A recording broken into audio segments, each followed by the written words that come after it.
To because Doom Eternal. you probably have a lot more to say about it, because you've basically played the entire game at this point. I just got to the 13th level, which there were 13 levels in the 2016 game, so I can only assume that the 13th level is the final one in this one. Mm-hmm. So, yeah. This game is much harder and a bit more of a... not necessarily like strategic in the sense that you go in with the idea right away at what you're gonna do, but like kind of like on the fly reaction to I need this, so I have to do this type of thing, because the way that you kill things is imperative to how your resources come into. Like the glory kill mechanic will give you health. If you set things on fire with your little flamethrower thing and then attack them or kill them, it'll drop armor. And then chainsawing them gives you ammo. So it's kind of like a constant cycle between what you happen to need during all of that. Mm-hmm. Yeah.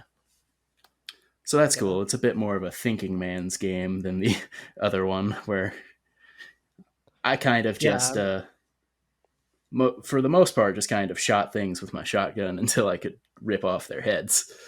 Yeah, the original very much seemed like it was a just kill or be killed kind of game. It was just like, get aggressive, kill, or you'll die. Like, which was a nice change of pace for a lot of the first-person shooters that I've had experience with in. Oh yeah, especially when you compare them to the time. Like, there wasn't really, for Doom 2016, there wasn't really any good first-person shooters really out there. The only people that were still doing first-person shooters was Call of Duty, and they had kind of dipped. Yeah, and it kind of, like Call of Duty, at least the last few that I bothered playing. Which one was 2016? Was that? I think that was. I think 2016 was Infinite Warfare. It was the one with Kit Harington in it, right? Which, to be fair to it, it was probably the best Call of Duty campaign that they've done this generation. Oh, for all the hate that game got, to be honest, that's probably my favorite campaign that they've done. Now, saying that, am I a massive fan of Call of Duty campaigns? No. There are only two. I only consider two, in terms of campaigns that I love, the only two that I absolutely love for Call of Duty is Black Ops 1 and Black Ops 2. I have a healthy respect for the first Modern Warfare's campaign. And Modern Warfare as well. Modern Warfare, yeah. And after that, I kind of was just kind of. I have a respect for for Modern Warfare, but I really loved Black Ops 1's campaign, just because it was really smart. And then Black Ops 2 was like, let's try and be smarter, and I'm like, it's not as good, but I still like it. And then Black Ops 3 was like, let's try and be really, really smart. I'm like, no, that's just convoluted and awful. Don't do that. Yeah, but like Doom is very much put all of these enemies in a room type of situation and kill all of them and don't die, as opposed to hide behind cover and shoot things for a little while until you finally work up the courage to run past the point where they're going to quit spawning enemies for you. So, it seems very much it's a lot more action packed. It's a lot more fun, it looks like. I enjoy it. The environments in this one are much more varied than the 2016 game. Like the 2016 game, you had Mars and you had like the depths of the Nether Realm, and they didn't even really look that different. But in this one, you've got like Earth being taken over by demons. You've got this cool snow level. You've got, last night I got to this part where, with like the Sentinels that Doom guy was trained by to become the mythical demon boogeyman that he is in this version.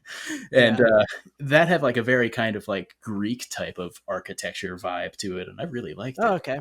That's interesting. The environments are more varied. Traversal is more interesting because they've added like air dashing, and like, I'm normally not a fan of shoehorning in platforming where it doesn't belong in like action games and stuff, but they managed to pull it off in a way that makes sense as far as the context of moving around in this game. So I enjoy. So you think the platforming's good then? Because that's why the one criticism that I've seen of the game is some people gel with the platforming, but some people really aren't a fan of it in a way. They kind of get sick of it. I'd say it's good for the most part. Like, for the most part, the game's really good at like signposting and telling you where you should go. Like, they establish early on that green lights mean that you can jump towards it and probably grab onto it somehow.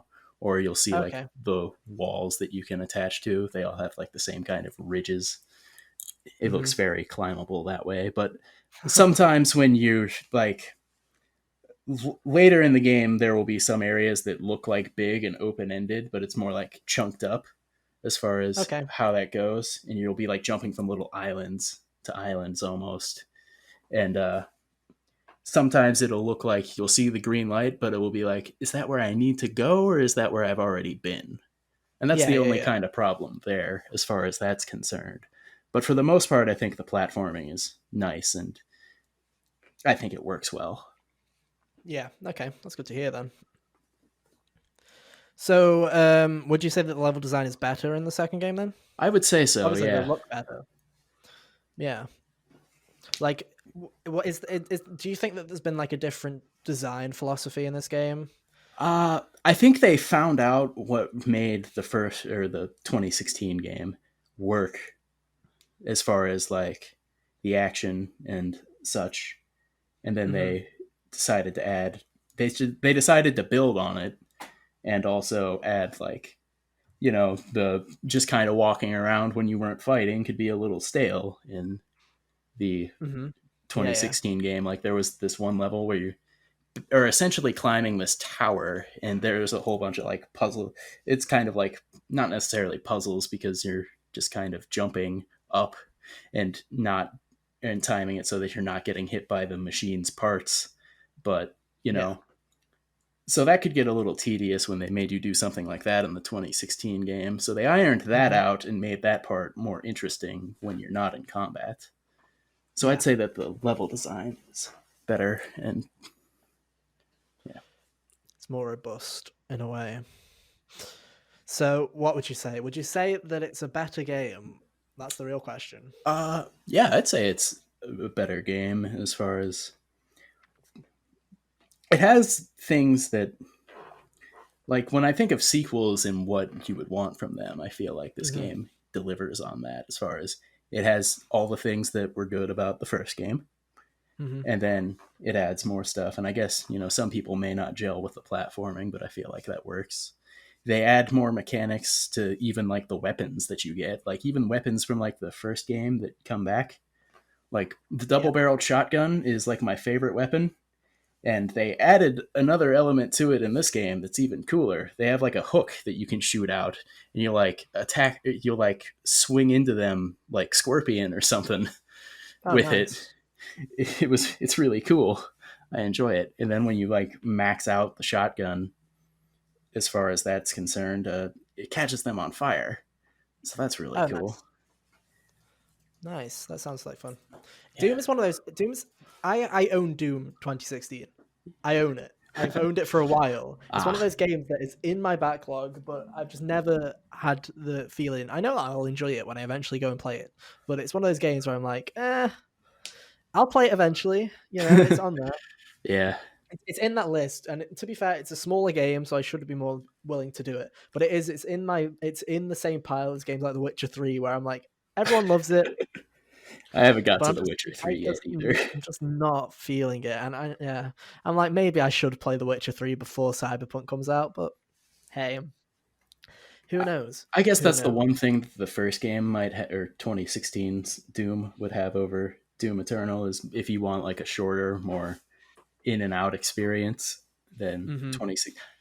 Yeah, I'm not gonna say that necessarily Eternal is overstayed its welcome as far as like how long, because the missions there's the same number of missions, they're just longer.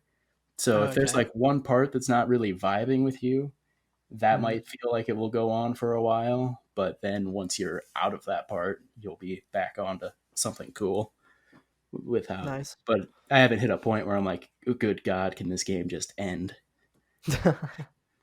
So yeah, so you've been enjoying it for them. Yeah, You've been enjoying your time with it, which I is have. awesome.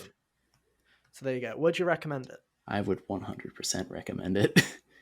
Yeah, nice. So It there you go. is There's our first. great There's our action. first impressions on Doom Eternal.